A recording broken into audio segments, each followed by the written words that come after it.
Bonjour à tous, bienvenue dans votre rendez-vous politique, le Ndimba.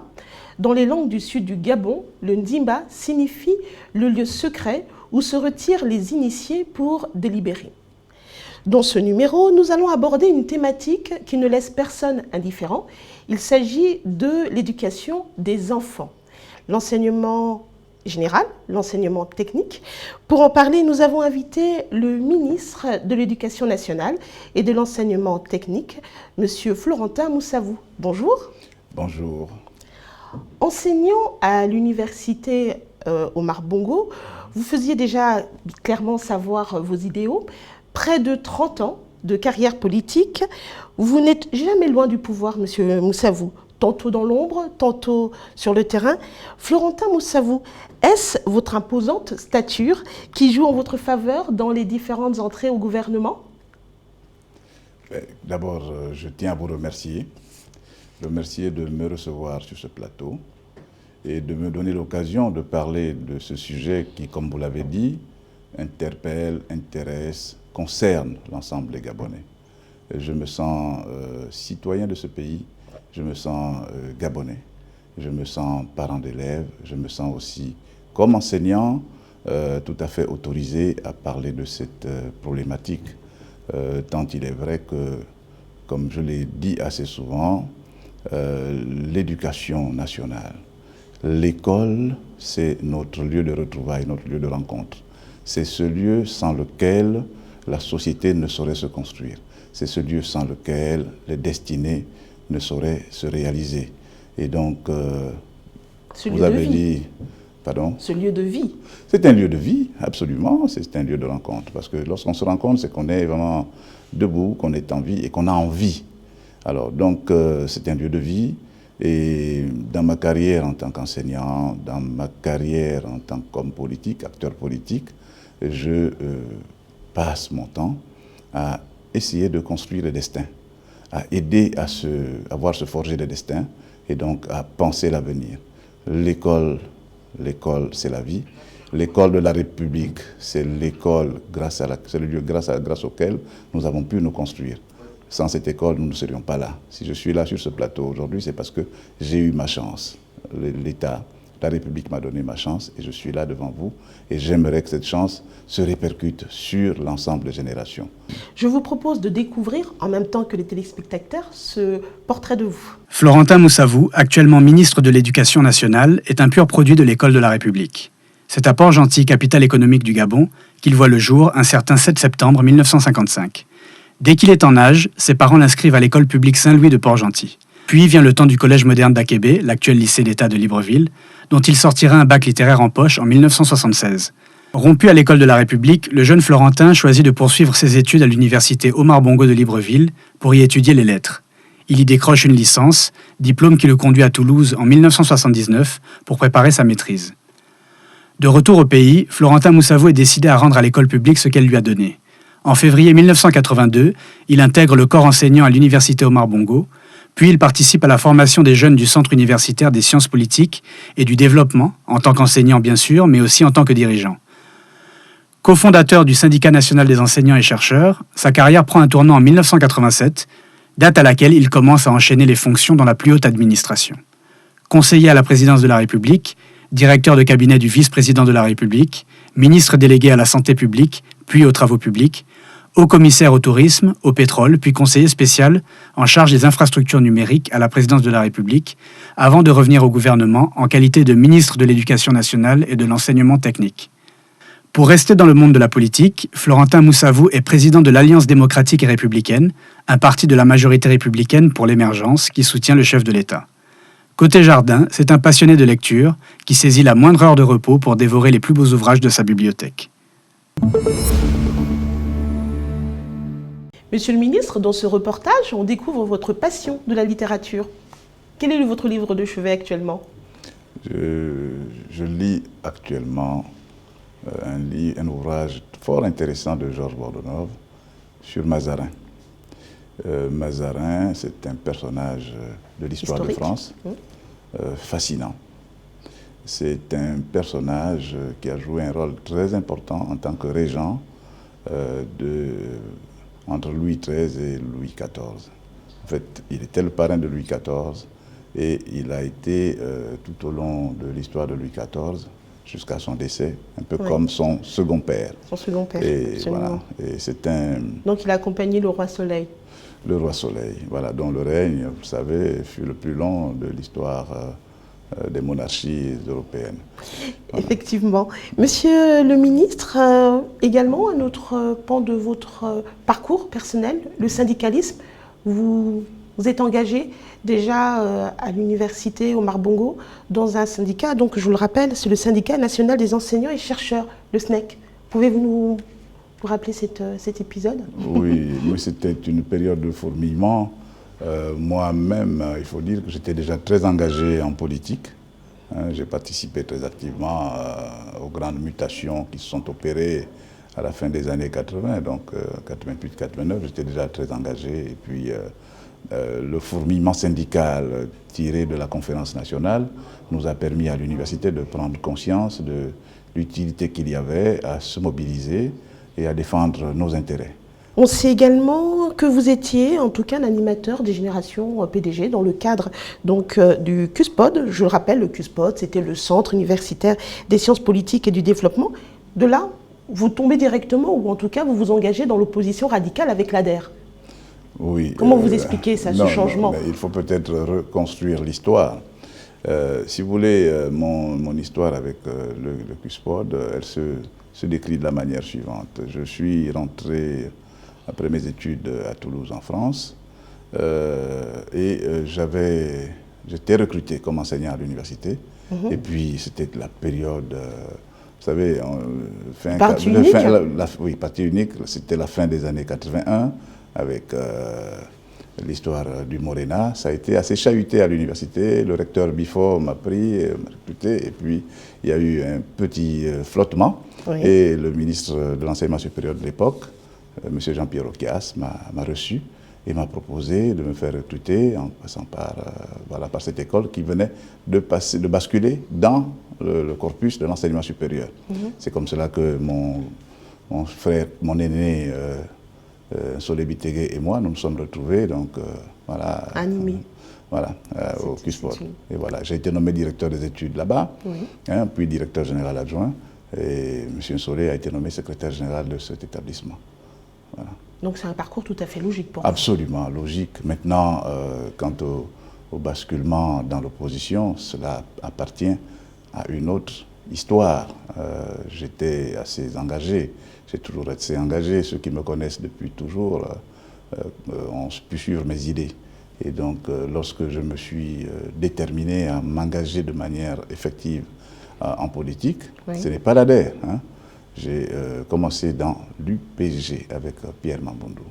Vous savez, je vais vous dire juste une chose, c'est-à-dire qu'aujourd'hui, dans ce pays, Pierre Mamboundou étant décédé, et l'autre qui était avec nous au moment de la naissance de l'UPG, Mbina Isidore, qui est décédé il y a quelques mois, je suis le dernier survivant de ce trio qui a lancé l'UPG.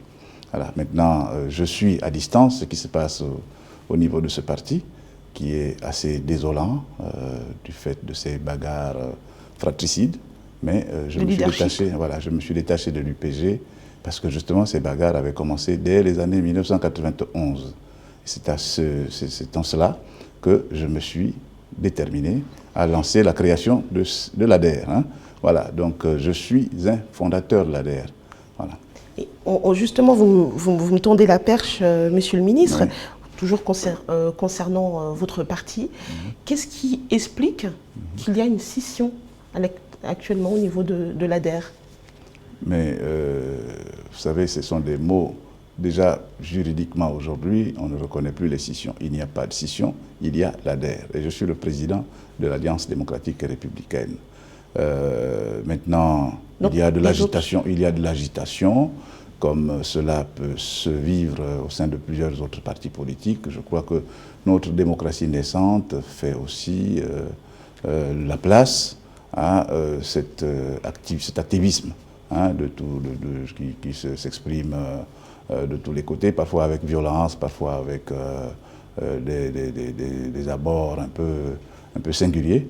Mais au niveau de l'ADER, je suis le président de ce parti politique. Et c'est clair.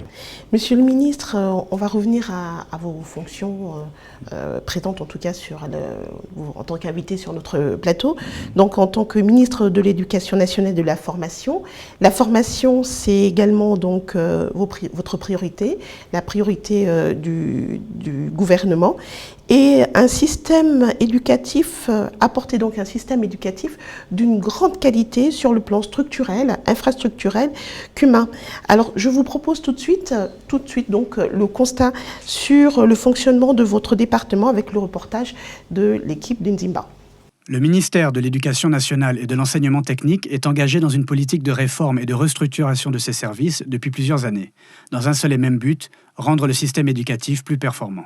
Afin de rapprocher l'école de l'élève, mais aussi de limiter à 35 le nombre d'enfants par classe, priorité est donnée à la construction de nouvelles infrastructures en plus d'opérations de réhabilitation ou d'extension de certains établissements et internats partout dans le pays.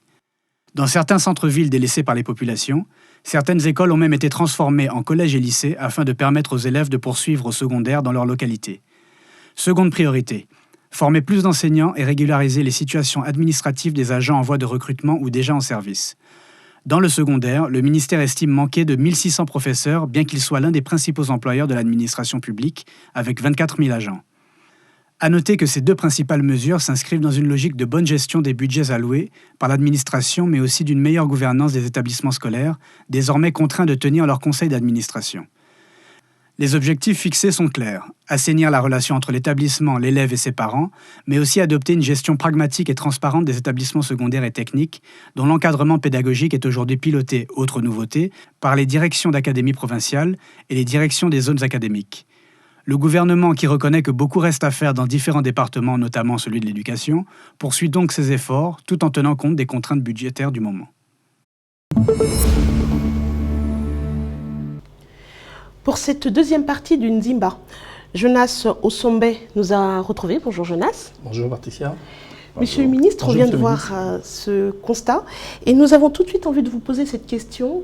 Depuis le 4 janvier, la grève de la CONACYCED est-elle une remise en question ou un aveu d'échec du système de votre réorganisation au sein du ministère de l'Éducation nationale? Vous voyez, je vais emprunter un ton un peu grave pour dire que cette grève arrive à un très mauvais moment. D'abord parce qu'elle prend les élèves, les enseignants et l'ensemble de notre système éducatif à contre-pied.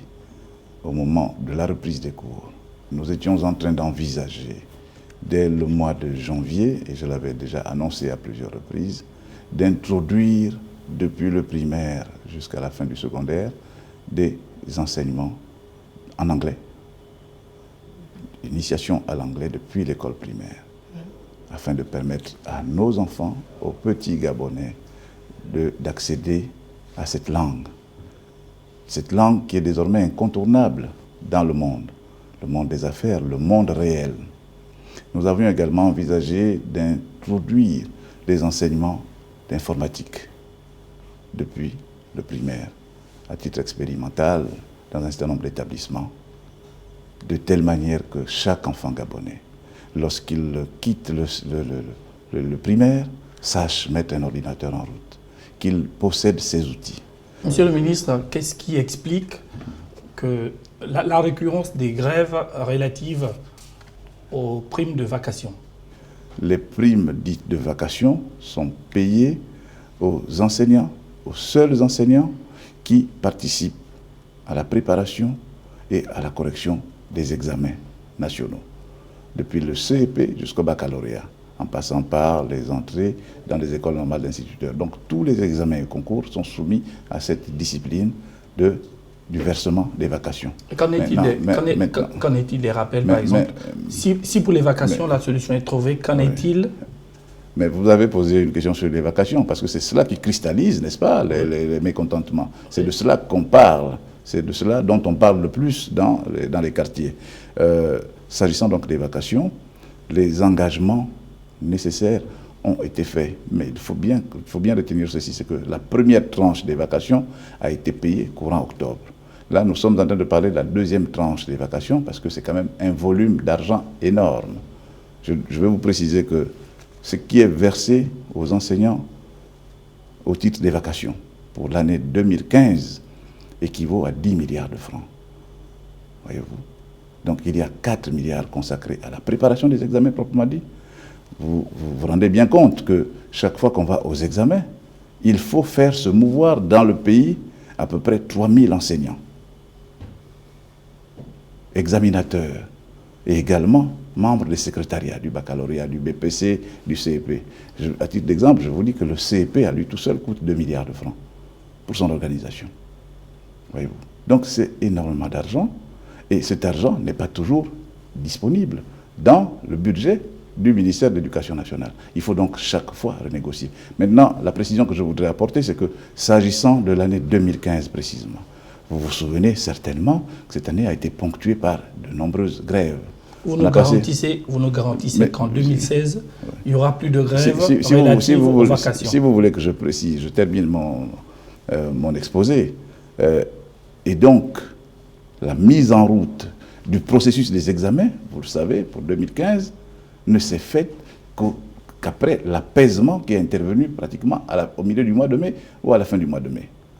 À partir de ce moment, la désignation des examinateurs, des enseignants, la mise en route de ceux-ci, le montage des examens qui n'ont eu lieu qu'au mois d'août et la constitution des listes qui ont été déposées au niveau de la Direction générale du budget en vue du règlement, tout cela s'est fait pratiquement à la fin du mois d'août. On peut également dire que les grèves qui ont eu lieu l'année dernière ont paralysé, ont pénalisé la mise en route du processus de quelle garantie pouvez-vous apporter aujourd'hui? Maintenant, la garantie, oui, quelle garantie je peux apporter? Mais c'est le respect de l'agenda. Ce que j'ai fait, ce que nous avons fait, mon collègue, le ministre Nguema Mumba et moi, c'était que, dès la fin du mois de novembre, nous avons pris l'option de lancer le processus d'inscription en ligne au BPC et au baccalauréat. Ce processus était censé s'achever à la fin du mois de décembre. Nous l'avons prolongé de 2 semaines, de manière à avoir un fichier complet. Et le mois de janvier devait s'ouvrir non seulement sur ce que j'ai rappelé plus haut, à savoir le lancement de ces enseignements qui sont intégrés dans les grands cours, mais aussi et surtout lancer le processus désormais d'affectation des enseignants qui doivent après faire le tour du Gabon. Oui, monsieur le ministre. Et à partir de ce moment, normalement, à la fin du mois de février, ou plus tard à la mi-mars, on aurait la liste définitive de tous ceux qui sont censés percevoir des vacations. Et on pourrait alors les engager. On pourrait alors les engager à temps et les faire payer à temps. Vous faites bien de le rappeler, monsieur le ministre, il n'y a pas que les vacations, il y a également les rappels. Mais alors, parlons-en un peu. Vous vous adressez là au ministre de l'Éducation nationale. Et vous voudriez que je réponde à la question du paiement des rappels. Moi, je suis fonctionnaire. Je le suis depuis plus de 30 ans. Et je sais que les rappels, chaque fonctionnaire se bat pour ses rappels. On ne peut donc pas porter la question des rappels comme étant une revendication qui ne concernerait que les seuls enseignants de l'éducation nationale. Et pourtant, c'est ce qui est fait. Je dis oui, mais c'est ce qui est fait, justement. Je crois que cette question, si vous la posiez peut-être à d'autres, ils pourraient nous apporter des réponses. Mais ce qui est sûr, c'est que la question des rappels, elle est prise en compte dans le cadre général du traitement de la solde et les engagements que le gouvernement a pris à cet effet, normalement, suivent leur cours. Mais il faut aussi tenir compte de la situation particulière que nous connaissons sur le plan budgétaire. La grève, Jonas, c'est également l'amélioration des conditions de travail dans un cadre beaucoup plus adapté. Qu'est-ce que votre département met en place pour permettre un certain confort, ou un minima en tout cas? Vous savez, aujourd'hui, l'éducation nationale, c'est près de 1700 écoles à travers le pays. C'est à peu près 200 établissements d'enseignement public, des CES et des lycées. C'est un volume important d'investissement en termes d'infrastructure. C'est un volume important d'investissement en termes d'équipement. Vous savez, cette année-ci, les besoins que nous avons en table-banc se chiffrent à 89 000 table-bancs, officiellement. Mais en réalité, nous avons peut-être besoin de plus de 100 000 table-bancs. Ça demande non seulement de l'argent, mais également du temps. Parce que nous n'avons pas, dans notre pays, un environnement industriel qui permet de produire 100 000 table-bancs. Et ça se prévoit. Mais ça se prévoit, mais justement, ça se prévoit parce que chaque année, on met des table-bancs. Je vais vous dire, vous savez, si vous faisiez le tour de certains lycées de la place, certains établissements de la place, vous trouveriez les poubelles des table-bancs cassés. Monsieur le ministre, 24 000 agents publics à votre charge. Est-ce que ce n'est pas trop? Est-ce qu'il ne va pas falloir dégraisser le mammouth, comme le disait un de vos anciens collègues ou homologues français? Je ne pense pas, mais je vais vous surprendre même. Il n'y en a pas assez. Oui, un déficit. Vous constatez vous-même qu'il y a un déficit. Hein, mais le problème des 24 000 agents ne se pose pas seulement en termes quantitatifs, c'est aussi en termes qualitatifs. Ce qu'il faut dire, c'est que quand nous sommes arrivés à la tête de ce département, le problème qui se posait, c'était celui du déficit. On nous a annoncé un déficit de 1900 enseignants. Mais nous avons regardé cette question attentivement pour constater qu'en vérité, il y avait là-dedans à peu près la moitié des enseignants qui ne remplissaient pas leur quota horaire. Donc la question du déficit, du coup, a été exagérée. Lorsqu'on réajuste, on arrive à trouver finalement la quantité d'enseignants qui permet de couvrir les besoins dans les bassins pédagogiques. C'est important ce que vous dites. Moi, je voudrais insister quand même, c'est important ce que Monsieur le ministre dit, c'est-à-dire pour les parents qui vous écoutent, il n'y aurait pas de déficit d'enseignants, simplement... Non, je n'ai pas dit ça. Je n'ai pas dit ça. En tout cas, moins avec un moins d'écart, parce que ces enseignants ne donnent pas leur moi, cours, je ne le pose pas en termes de déficit, je le pose en termes de besoin. Mais c'est aussi une question, je crois, d'organisation. Nous avons pris l'option suivante, c'est que les affectations d'enseignants se feront désormais, non pas sous la forme de tel enseignant et dans tel établissement, mais plutôt sous la forme suivante, c'est-à-dire que nous envoyons des enseignants dans des bassins pédagogiques. Je vais prendre un exemple. Nous avons observé que le lycée national Léomba avait à peu près une vingtaine d'enseignants de mathématiques.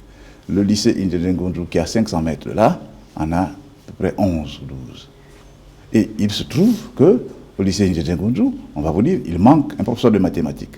Et en même temps, nous constatons qu'au lycée Léomba, il y a des enseignants de mathématiques qui ne remplissent pas leur quota horaire. Eh bien, ces enseignants de mathématiques qui sont au lycée Léomba doivent pouvoir glisser pour aller également au lycée Indjengonjou.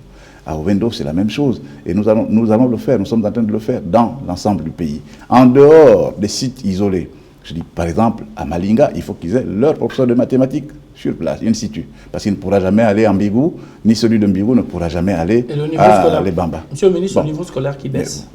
Mais oui, mais vous savez, le niveau scolaire baisse, mais c'est une expression qui est aussi vieille que le monde. On le dit partout. Même en France, on dit que le niveau scolaire baisse.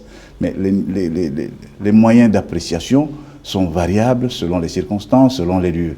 Ce que je constate, moi, c'est que le niveau scolaire baisse, c'est un fait, mais parce que simplement, il y a aussi ces arrêts de cours intempestifs.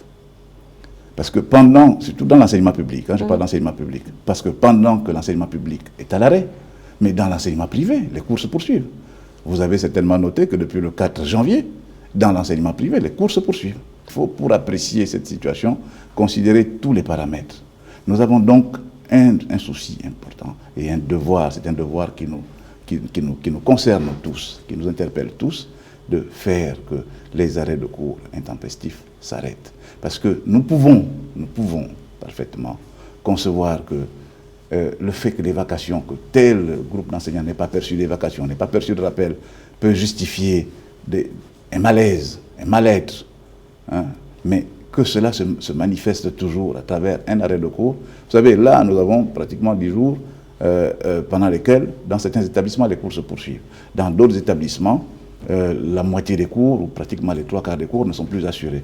Eh bien, ces jours que nous avons perdus, nous ne les rattraperons jamais. Mais ce qui est sûr, si vous me permettez de terminer, ce qui est sûr, c'est que les enseignants qui ne vont pas faire cours pendant ces 7 jours, ces 10 jours, lorsque les règlements seront faits, ils vont percevoir leur salaire, ils vont percevoir leur prime de vacation. Mais les enfants qui ont perdu ces 10 jours de cours, eux ne rattraperont jamais ces 10 jours. Voyez-vous, c'est ça le problème. Et c'est pour ça que moi je lance une interpellation à l'ensemble de nos compatriotes, pour dire que c'est un devoir citoyen de se mobiliser, pour dire l'école gabonaise, l'école de nos enfants, l'école pour l'avenir. Le débat est passionnant. Monsieur le ministre, vous venez de vous exprimer à l'instant donc sur les rapports administration-syndicat. Je vous propose maintenant de réagir sur les réformes des examens en adéquation justement avec la formation emploi.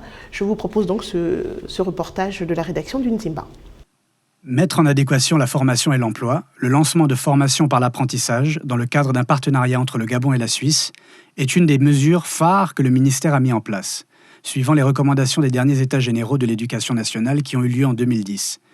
Cet ambitieux programme d'enseignement technique a déjà permis la formation d'enseignants spécialisés dans les métiers de l'industrie du bois et la seconde promotion d'étudiants gabonais inscrits en master, bachelor et brevet de technicien supérieur de l'industrie du bois est attendu par la prestigieuse Haute École spécialisée de Berne en Suisse.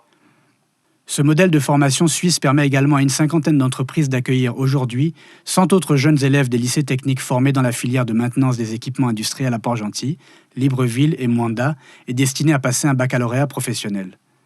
Autre initiative en faveur d'une formation en accord avec le marché de l'emploi, le projet Train My Generation, appuyé par l'UNESCO et financé par un opérateur de téléphonie mobile de la place, engagé à former quelques 5000 jeunes, scolarisés ou non, au métier des nouvelles technologies avec l'espoir que parmi eux se trouvent de futurs entrepreneurs. C'est dans ce contexte de crédibilisation des diplômes qu'un autre impératif s'est imposé au ministère de l'Éducation nationale. La suppression du baccalauréat à 2 tours ou encore du concours d'entrée en 6e des lycées et collèges, marqué ces dernières années par des fraudes et une organisation très approximative. Louis-Philippe Badinga vient de nous rejoindre pour aborder cette 3e partie de notre émission à propos des différents chantiers, Monsieur le ministre. Je souhaiterais tout de suite que nous abordions donc également que le gouvernement met l'accent sur l'enseignement technique et entamé plusieurs chantiers de construction. L'école des métiers de bois de Boué, l'école de tourisme, l'école nationale du commerce de Port-Gentil. Mais ces chantiers sont en arrêt, en abandon. Pourquoi ? Bien, disons que ces chantiers ne sont pas à l'abandon. Si vous alliez vérifier les chantiers de l'école de tourisme et d'hôtellerie d'Akanda, donc au Cap, Esterias, et l'école nationale de commerce de Port-Gentil, ces chantiers viennent d'être repris. Et donc, nous espérons que lors de la rentrée 2016-2017, ces deux grandes écoles commenceront à fonctionner. En tout cas, je suis de très près et personnellement la reprise de ces chantiers. Quant à l'école des métiers du bois de Boué, c'était simplement un arrêt technique parce que c'était une école qui se construit dans le cadre d'un partenariat avec la Suisse. Et donc ce chantier devrait reprendre son cours normal dans les prochains jours. Et je le dis en plus, en connaissance de cause, j'ai été moi-même récemment en mission en Suisse, où j'ai pu aller visiter la haute école de Berne, qui forme actuellement des jeunes Gabonais au métier d'ingénierie du bois. Ils sont à peu près une vingtaine là-bas, et je peux vous assurer que c'est une expérience extraordinaire et intéressante. Quand je suis parti en Suisse, j'ai amené avec moi le directeur général de l'ENSET, qui va entrer dans ce partenariat de manière à recevoir à ce niveau-là également et accueillir donc ces jeunes Gabonais qui vont rentrer bientôt. Certains vont commencer à rentrer, ceux qui sont dans le cycle des masters, ceux qui sont dans le cycle des techniciens, ils vont rentrer et ils vont se positionner comme enseignants, comme formateurs, mais également comme entrepreneurs et pourquoi pas comme cadre dans des entreprises qui opèrent dans le secteur du bois. Mais ce qui est intéressant dans cette expérience, c'est de voir que finalement, le Gabon peut se réapproprier cette richesse naturelle, richesse traditionnelle, richesse acquise, parce que tout le monde sait que le Gabon est un pays de bois. Mais on pouvait s'étonner que jusqu'à maintenant, nous n'arrivions pas du tout à mettre sur une chaise un haut cadre gabonais maîtrisant cette matière que le bois. Oui, Monsieur le ministre, justement, vous parlez de cette réorientation qu'a fait monsieur le Président, mais est-ce qu'en termes de programmes, les programmes répondent aux ambitions justement de développement du Gabon? Vous voulez parler des programmes scolaires? Oui, les programmes scolaires. Oui. Nous avons pris l'option de mettre un accent tout particulier sur l'enseignement technique et professionnel. Pourquoi? D'abord parce que nous constatons, nous observons tous que l'État a investi énormément d'argent dans la construction d'infrastructures accueillant les lycées techniques et professionnels. Mais lorsqu'on regarde le niveau d'investissement comparativement aux résultats sur le terrain, nous constatons qu'il y a quelque chose qui n'a pas dû être bien maîtrisé à un moment donné, mais c'est pour cela que nous pensons, et j'y crois particulièrement, c'est que j'estime que le Gabon, et le président le dit sans arrêt dans son programme, son projet de société, le Gabon a une vocation industrielle, indéniable, incontournable. Un pays qui produit autant de matières premières, un pays qui est arc-bouté sur la transformation de ces matières premières, a forcément une vocation industrielle. Nous sommes appelés, nous, le Gabon, à être et à demeurer la puissance industrielle de la sous-région. Oui. Et alors, une puissance industrielle, cela postule, bien sûr, la formation de techniciens et de cadres. Alors, le drame qui est le nôtre, c'est que lorsque nous faisions le bilan il y a quelques mois, l'enseignement technique au Gabon pesait à peine entre 5 et 8%. C'est une situation qu'il nous faut absolument rattraper, en corriger, et nous avons pris l'option de porter la part de l'enseignement technique à entre 25 et 35%. C'est ce que nous sommes en train de faire. Et voilà. Et donc, ces grandes écoles qui sont en construction, la reprise en main des lycées techniques qui vont devenir des lieux d'accueil en vue de l'excellence, en accord avec les entreprises, le système de formation qui est pratiqué en Suisse et en Allemagne, le type dual, c'est-à-dire que l'élève va dans un lycée, il est à la fois au lycée pour les enseignements théoriques, y compris un peu pratiques, parce qu'il y a des plateaux techniques dans les lycées techniques, mais à la fois également dans l'entreprise. Justement, Monsieur le ministre, si on reste sur les programmes, autant d'un côté au niveau de l'éducation nationale, nous avons l'Institut pédagogique national, mais du côté de l'enseignement technique, qui conçoit les programmes? Mais les programmes de l'enseignement technique sont conçus. Il y a une direction générale de l'enseignement technique et professionnel. Donc, c'est organisé. Parce que vous parlez au futur, vous semblez parler au futur en ce qui concerne... non, mais je parle au futur par rapport aux projections que nous faisons. Et ces projections sont déjà en cours. Maintenant, voilà, nous réhabilitons les lycées, ça c'est clair. C'est-à-dire que désormais, les lycées techniques vont recevoir de plus en plus de filières de formation qui sont adaptées au bassin économique. C'est-à-dire que si nous avons un lycée technique à Port-Gentil, il est anormal, il est aberrant que ce lycée technique de Port-Gentil ne forme pas aux métiers qui sont pratiqués dans les entreprises, aussi bien les grandes entreprises du secteur pétrolier que les autres entreprises qui accompagnent, qui sont donc les sous-traitants du secteur pétrolier. Et que ces entreprises soient obligées d'aller recruter des ouvriers ailleurs, parfois loin du Gabon. Ce n'est pas normal. Donc, si nous sommes dans une région comme Fougamou, où se pratique où il y a beaucoup de scieries, de grandes usines de transformation du bois, mais nous pensons que ce lycée technique doit se spécialiser particulièrement dans ces métiers. Cela suppose que vous êtes déjà au fait des besoins. Ah, mais absolument, mais nous sommes en train d'analyser tous ces besoins et nous avons la réponse, surtout, nous traitons avec les entreprises qui sont en train de s'engager progressivement dans l'accompagnement de l'État en matière d'enseignement technique. Le besoin est là. Oui. Est-ce que nous ne mettons pas trop la charrue avant les bœufs en sachant que, comme dans l'enseignement général, il n'y a pas finalement des enseignants qualifiés pour ce genre d'enseignement spécifique? Non, mais curieusement... ça ne se pose pas à ce niveau? niveau-là? Non, le problème ne se pose pas tellement à ce niveau. Parce que, vous savez, une des réussites, des plus belles réussites de ce pays, le président Omar Bongo a fait sa part, le président Ali Bongo Ondimba poursuit et améliore ce qui se faisait dans le passé. C'est que nous avons un système de formation qui est adossé sur l'allocation scolaire, qu'on appelle la bourse couramment. Alors, cette bourse a permis à de nombreux jeunes Gabonais de se réaliser en allant à l'extérieur du pays et en obtenant des diplômes. Et certains sont mal employés ou sous-employés. Justement, monsieur le ministre, nous avons aujourd'hui, je vais vous le dire, nous avons aujourd'hui dans la fonction publique gabonaise à peu près 4 000 à 5 000 hauts cadres qui sont affectés dans des secteurs où ils n'ont pas d'activité. En tout cas, pas l'activité plénière qu'on aurait souhaité.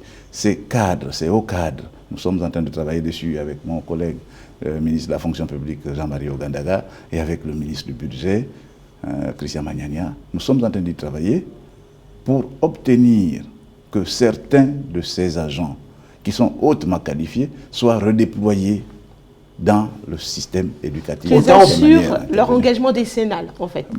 Mais voilà. Ce n'est pas, non, il n'y a pas que l'engagement décennal, mais il y a un engagement citoyen. Et puis, il y a un besoin d'utilisation également.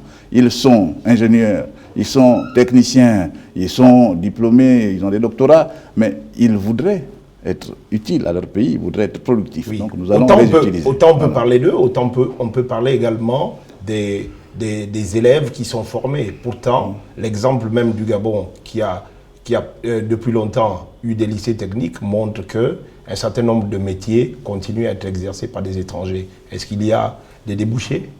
Mais il y a de nombreux débouchés. Mais vous pensez bien que le président de la République a mis l'accent sur la création de la zone industrielle de Coq.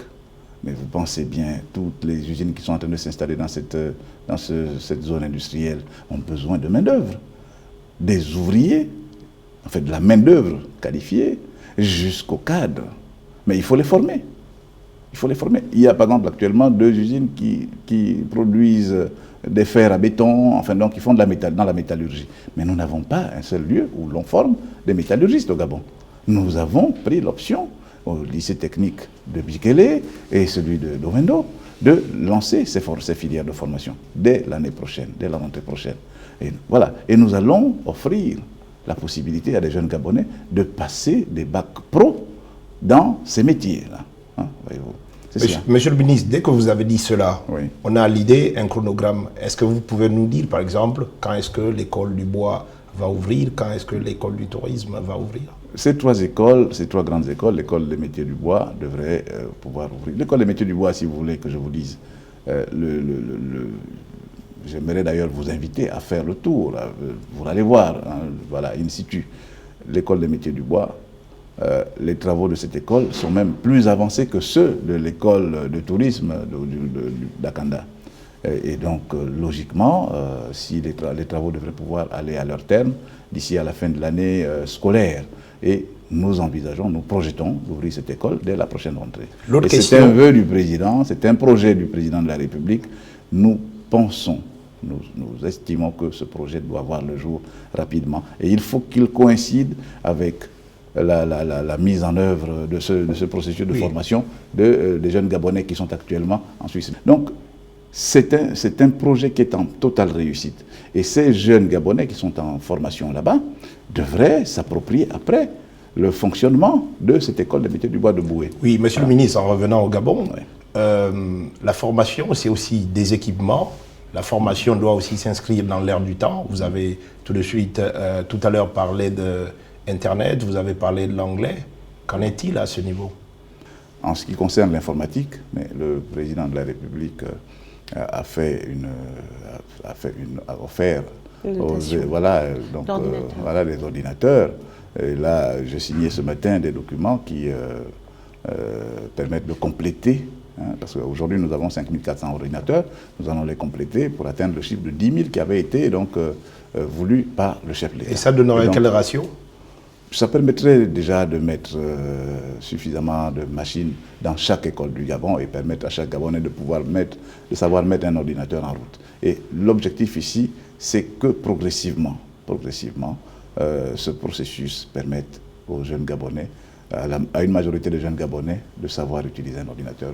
Monsieur le ministre, les États généraux de 2010 ont préconisé un certain nombre de réformes, notamment les réformes des examens et concours. Quelques années après, il y a eu des contre-réformes. Quelle est la situation aujourd'hui? Il n'y aura pas de débat additionnel sur l'examen du baccalauréat. Il se fera dans des conditions normales. Je vous ai même annoncé tout à l'heure qu'en ce qui concerne l'enseignement technique, nous avons l'intention d'introduire, mais pas cette année-ci, ce sera trop juste, des nouvelles filières de baccalauréat, parce qu'il nous faut aller assez loin pour permettre à des jeunes Gabonais d'accéder à des baccalauréats professionnels. En ce qui concerne l'enseignement général, s'il est des réformes à introduire, elles concerneront aussi la création de nouvelles filières, l'ouverture de nouvelles filières, notamment dans la partie scientifique du système de formation, de manière à permettre aux jeunes Gabonais d'aller dans les études de sciences, d'avoir des diplômes dans les études de sciences, mais pas toujours adossés sur les mathématiques. C'est-à-dire qu'en matière scientifique, on voit bien comment ça se passe en France et dans le système anglo-saxon, tout ce qui est scientifique n'est pas toujours à vocation mathématique. Voilà, donc ce sont des réflexions que nous avons engagées et le moment venu, nous communiquerons sur la question. Mais il n'est pas question d'engager des réformes qui viendraient remettre en cause soit les États généraux de 2010, soit alors ceux qui se sont tenus avant. Nous avons pris l'option, par exemple, de réintroduire, de ramener le vrai débat sur le livret scolaire. Parce que voyez-vous, l'appréciation des élèves au moment des examens, elles se fondent sur l'instant. Alors que nous avons quelquefois des élèves qui sont très bons tout au long de l'année, et qui, le jour de l'examen, soit ils sont malades, soit ils ont un petit problème, et on ne tient jamais compte du travail qu'ils ont réalisé tout au long de leur Et à côté du livret scolaire, vous avez un dispositif informatique aujourd'hui qui s'appelle, je pense, le système X-Gest. Le système X-Gest qui est en train de se mettre en place progressivement et qui donne déjà de bons résultats, permettra à terme, dans les 2 mois qui viennent, d'abord de couvrir l'ensemble du territoire au travers de ce système, grâce à ce système, c'est-à-dire que les chefs d'établissement, les directeurs d'académie provinciale, les enseignants pourront produire leurs notes et on pourra tenir les bulletins à la disposition des parents directement, sans qu'il soit encore besoin que chaque enseignant prenne le bulletin, aille dans la nuit chez lui. Donc ça veut dire que les parents peuvent accéder aux notes de leurs enfants selon l'établissement, donc il y a vraiment une proximité. Non, ce n'est pas tout à fait cela. C'est-à-dire qu'au niveau de l'établissement, on pourra produire les actes dont les parents ont besoin s'ils veulent être informés sur le cursus de leur enfant. C'est-à-dire que si on a besoin d'un bulletin à partir de l'ordinateur du chef d'établissement, du surveillant général, du censeur ou du directeur des études, on peut ressortir le bulletin. Et ce sont des progrès que nous amène l'informatique. C'est pour cela qu'il faut accepter que ces progrès se réalisent. En termes d'équipement, bien sûr, il nous faudra investir davantage sur la fourniture d'ordinateurs et d'imprimantes sur l'ensemble du territoire. Et bien sûr, ce système X-Gest permettra aussi une gestion plus rationnelle des sujets d'examen et nous permettra à terme d'éviter la transhumance, la trop grande transhumance des enseignants et des secrétariats pour aller suivre les examens, parfois très loin de Libreville. Et bien sûr, l'objectif que nous visons, c'est de réduire les coûts, mais aussi d'amener l'efficacité de quelques heures de cours pour s'adapter. Monsieur le ministre, vous nous donnez donc l'occasion de pouvoir déjà annoncer la dernière partie de notre émission. Il s'agit en fait d'un sujet qui tient à cœur les Gabonais. Il s'agit du choix de l'établissement en début d'année scolaire. Pourquoi les enfants de la République désertent-ils l'école publique? Or, vous venez de parler des réformes en cours. C'est l'angle du reportage que nous avons choisi de vous présenter aujourd'hui. Les statistiques ne sont pas très précises, mais entre 20 et 30% des quelques 730 000 enfants en âge d'aller à l'école au Gabon sont scolarisés dans des établissements publics conventionnés, des établissements privés reconnus d'utilité publique ou encore des établissements privés non reconnus. Mais pour quelles raisons exactement ? C'est par rapport à l'encadrement, parce que je voudrais que mon enfant puisse apprendre dans de bonnes conditions. Parce que vous-même, vous connaissez notre pays, c'est un pays où il y a tout le temps des grèves dans les établissements publics. Lorsque l'établissement public est en grève, le privé, ils font cours. Voilà pourquoi je préférais inscrire mon enfant au privé, parce qu'il y a moins de grèves et où il y a aussi un suivi et le nombre d'élèves est limité par classe. Les établissements privés, déjà, non seulement sont de bourse de l'argent, et ils sont au moins sérieux et il n'y a pas de grève. La plupart des enseignants du public sont bien formés, sauf que le cadre pour évoluer, non seulement pour eux, mais aussi pour les élèves en question, ne leur permet pas d'être dans leur forme optimale et donc d'obtenir les résultats escomptés, non seulement par eux-mêmes les enseignants, les établissements, mais également par le gouvernement. Parce que avoir des enseignants formés, c'est une chose, mais avoir tout ce qui va avec, donc la qualité de là où ils travaillent et évidemment le matériel requis, c'est très important pour ce métier-là. Mobilisé à lutter contre cette désertion de l'école de la République, le ministre de l'Éducation nationale et de l'enseignement technique l'est d'autant plus que l'actuel ministre, Florentin Moussavou, dit être redevable de cette école qui lui a ouvert les portes de l'université et lui a permis de s'insérer dans le monde du travail. Aussi, le ministère semble-t-il contraint de s'engager dans une bataille visant à remobiliser le corps enseignant, remotiver les élèves et rappeler les familles à leurs responsabilités. À la suite de ce reportage, Monsieur le ministre, nous avons tout de suite envie de vous poser la question. L'école publique peut-elle renaître de ses cendres ? Je suis optimiste. Si notre école, notre système arrive à amener des enfants, je dis l'école publique, arrive à amener des enfants de 8 ans en 6e, cela signifie qu'il y a de la performance. Mais cette performance, malheureusement, je dis, elle est freinée par cette frénésie des mouvements qui amènent à arrêter les cours chaque fois. Mais parce que le problème, voyez-vous, c'est que ces enfants de 8 ans, ceux qui sont allés en 6e en septembre dernier, en octobre dernier, oui, s'ils perdent 2 semaines, 3 semaines, 1 mois de cours, on leur ouvre le corridor vers l'échec. Et ils seront là encore à 10 ans. Ils seront là encore à 11 ans ou à 12 ans. Ce sont ces mouvements-là qui font en sorte que beaucoup de parents se dirigent vers les enseignements privés. Quel modèle peut-être peut-on, ou quelle solution peut-on voir au niveau de ces enseignements du secteur privé? Non, par rapport au secteur privé, j'ai une réflexion. J'ai reçu d'ailleurs quelques promoteurs de l'enseignement privé. Je suis en train de le faire progressivement. Je vais, d'ici à la fin du mois de janvier, organiser une rencontre avec les promoteurs de l'enseignement privé pour leur dire le regard que je jette sur la question de l'enseignement privé. L'enseignement privé ne doit pas être celui qui tire le système éducatif globalement vers le bas. Il doit être performant, il doit être un enseignement d'élite, normalement comme ça se passe ailleurs. Au Gabon, nous avons un gros problème avec l'enseignement privé, c'est que la plupart des établissements privés d'enseignement sont des officines de formation au rabais. Ce sont des officines qui ne respectent pas les programmes. Pourtant, pour ouvrir, elles devraient répondre à certains critères. Mais voilà, justement, c'est de ça que nous parlons. Il nous faut définir de nouveaux critères et il nous faut les imposer. Nous ne pouvons pas nous permettre d'avoir au Gabon un enseignement qui tire vers le bas. Mais dans le même temps, Florentin Moussavou, les enseignants qui refusent d'enseigner au public, ce sont les mêmes qui enseignent au privé. Autrement dit, quand les écoles publiques sont fermées, les écoles privées sont ouvertes. Mais c'est ce qu'on dit. C'est ce qu'on dit. Moi, vous savez, je gère un département qui fait face à une multitude de problèmes.